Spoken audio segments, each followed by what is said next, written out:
আজকে সেই পুরনো মোহনবাগানের ছোঁয়াটা দেখলাম।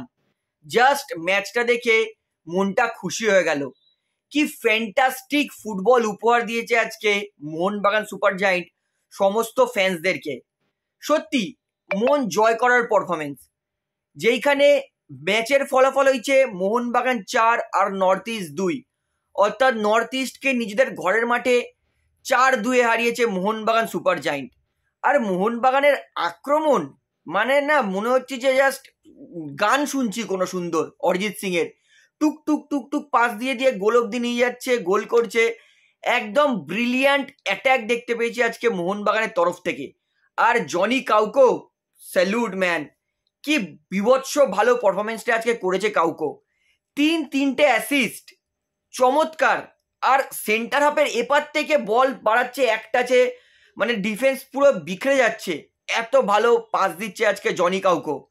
66 মিনিট খেলেছে মাত্র, তার মধ্যে 3টে অ্যাসিস্ট এবং অলমোস্ট আরও 2টো চান্স ক্রিয়েট করে দিয়েছিল। মানে জনি কাউকো নিজের পূর্ণরূপে ফিরছে। এখনো পুরোপুরি ফিট নয় জনি কাউকো, পরিষ্কার বোঝাই যাচ্ছে। কারণ হাওয়াস 66 মিনিটের পর কিন্তু আর জনি কাউকে খেলায়নি।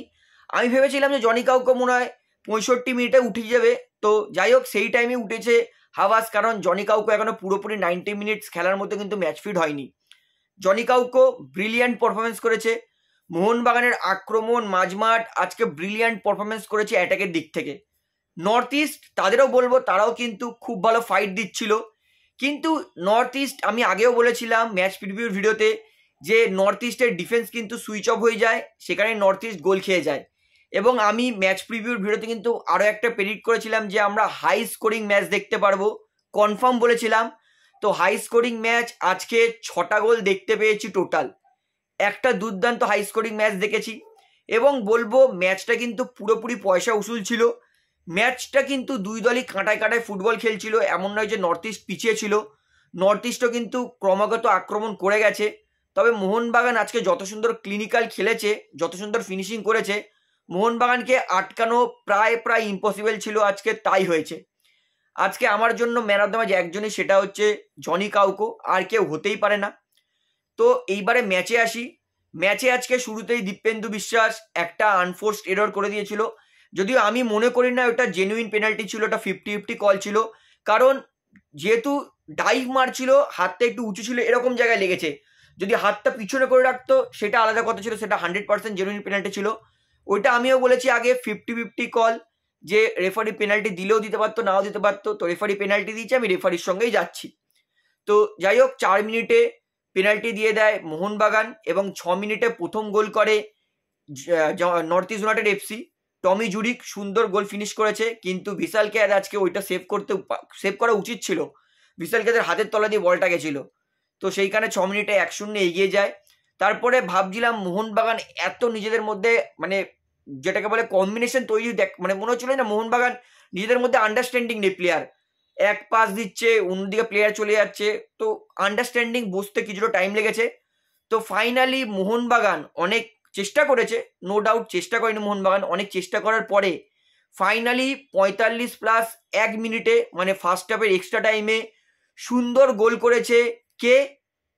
লিস্টন কোলাসো। ওটা জনি কাউকে একটা মাখন পাস দিয়েছে লিস্টন কোলাসোকে, এবং লিস্টন কোলাসো একদম সুন্দর বক্সের বাইরে থেকে ফার্স্ট পোস্টে রেখেছে, এবং বলটা যেহেতু ডিপ হয়েছে আর এমন জায়গায় ড্রপ করেছে, সেটা মির্সাদের হাতের ঠিক নিচে। কোনো গোলকিপারের কিছু করার নেই। এইভাবে কিন্তু 45+1 মিনিটে, অর্থাৎ 45 মিনিটে গোল পেয়েছে মোহনবাগান, 1-1 হয়। তারপরেই মোহনবাগান আরও একটা সেট পিস পায় এবং সেইখান থেকে হেক্টর ইউসতে বল নিয়ে পিছনে করে দেয়। সেই হেডটা যে জনি কাউকোর কাছে, জনি কাউকো সুন্দর হেডটা রাখে একদম জেসন কামিন্সের পায়ে। জেসন কামিন্সের শুধু ছিল বলটা টাচ করে ঢোকানোর, তাই করেছে। এইভাবে মোহনবাগান 45+4 মিনিটে, অর্থাৎ ফার্স্ট হাফের এক্সট্রা টাইমে আরও একটা গোল করে মোহনবাগানকে 2-1 এগিয়ে দেয়। তো এইটাই হয় ফার্স্ট হাফের রেজাল্ট, 2-1।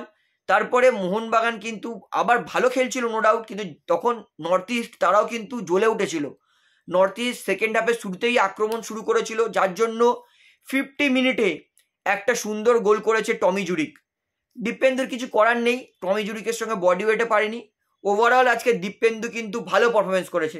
দীপেন্দু মানছি 2-1টা ভুল করেছে, কিন্তু দীপেন্দু কিন্তু যে কটা ক্লিয়ার করেছে সলিড করেছে। দীপেন্দুকে সময় দিলে কিন্তু দীপেন্দু আরও গোল করবে, তো এক ফোঁটাও সন্দেহ নেই। তো এইভাবে 50 মিনিটে কিন্তু 2-2 হয়ে যায়। তারপরে 53 মিনিটে মাঠে নতুন রাজা ডিমি পেট্রাটস সুন্দর গোল করে, একদম কিছু করার নেই, আটকানোর নেই। লিস্টন কোলাসও পাস দেয় Jason Cummins Dimi Petratos net হেলায়। এইভাবে 53 মিনিটে কিন্তু মোহনবাগান 3-2 এগিয়ে যায়। এবং তারপরে সাহাল আব্দুল সামাদ, জনি কাউকে সুন্দর পাস দেয় সাহাল আব্দুল সামাদকে, এবং মানে 3-4টে প্লেয়ারের মাঝখান থেকে চেরা পাস, সাহাল আব্দুল সামাদ বলটাকে নেয় সুন্দর করে সেকেন্ড পোস্টে ফিনিশ করে। এইভাবে মোহনবাগান কিন্তু 4-2 এগিয়ে যায়। তারপরেও মোহনবাগান অনেক আক্রমণ করার চেষ্টা করেছিল, কিন্তু সামাও গোল পায়নি। তো নর্থ ইস্টে কিন্তু আক্রমণ চেষ্টা করেছিল, কিন্তু গোল পায়নি। এইভাবে কিন্তু 90 মিনিটের পরেও ফলাফল হয় 4-2। এবং বলে রাখি, ম্যাচটা কিন্তু ওভারঅল মোহনবাগান ডমিনেট করেছে। পজিশন মোহনবাগানের 65% এবং নর্থ ইস্টের 35%। এর থেকে বোঝা যাচ্ছে মোহনবাগান কিন্তু বেশিরভাগ নিজের দখলেই বল রেখেছিল, এবং মোহনবাগান গোল করেছিল 17টা, মোহনবাগান শট করেছিল 17টা। তো বোঝা যাচ্ছে মোহনবাগান কিন্তু যথেষ্ট দাপটে ফুটবল খেলেছে। এবং এই যে জয়টা পেয়েছে মোহনবাগান, এই যে 3 পয়েন্ট পেয়েছে, হাবাস যে মোহনবাগানকে আবার পুনরূপে ফিরিয়েছে, পরপর 3টে ম্যাচ কিন্তু জিতে গেল মোহনবাগান, যার জন্য কিন্তু মোহনবাগান এই মুহূর্তে পয়েন্টস টেবিলে যেই সময় একবারে 6 নম্বরে নেমে গেছিল, সেই সময় কিন্তু আস্তে আস্তে ধাপ চড়ে চড়ে এই মুহূর্তে পয়েন্টস টেবিলে 2 নম্বরে চলে এসেছে মোহনবাগান। আশা করবো এর পরের ম্যাচে মোহনবাগান জিতলে কিন্তু পয়েন্টস টেবিলে 1 নম্বরে চলে যাবে। আই হোপ মোহনবাগানকে এইরকমই রান করাবে হাবাস এবং জনি কাউকো এবং ডিমি পেট্রাটসরা। তো বন্ধুরা, আজকে আমার জন্য ম্যান অফ দ্য ম্যাচ একজনই, সেটা হচ্ছে জনি কাউকো। আপনার জন্য ম্যান অফ দ্য ম্যাচকে সেটা আমাকে অবশ্যই কমেন্টে জানাবেন। তাহলে বন্ধুরা, এই ভিডিওটি আমি এতটাই শেষ করছি। আশা করি ভিডিওটি আমার ভালো লাগলো। তো ভিডিওটি ভালো লাগলে অবশ্যই লাইক করুন, কমেন্ট করুন, শেয়ার করুন, এবং বন্ধুরা চ্যানেলটিতে আমরা সবাইকে এক অনুরোধ করবো, তারা অবশ্যই পাবলিক রিভিউ কলকাতা এই চ্যানেলটিকে সাবস্ক্রাইব করে বেল আইকন প্রেস করে অল করে রাখবেন। ধন্যবাদ।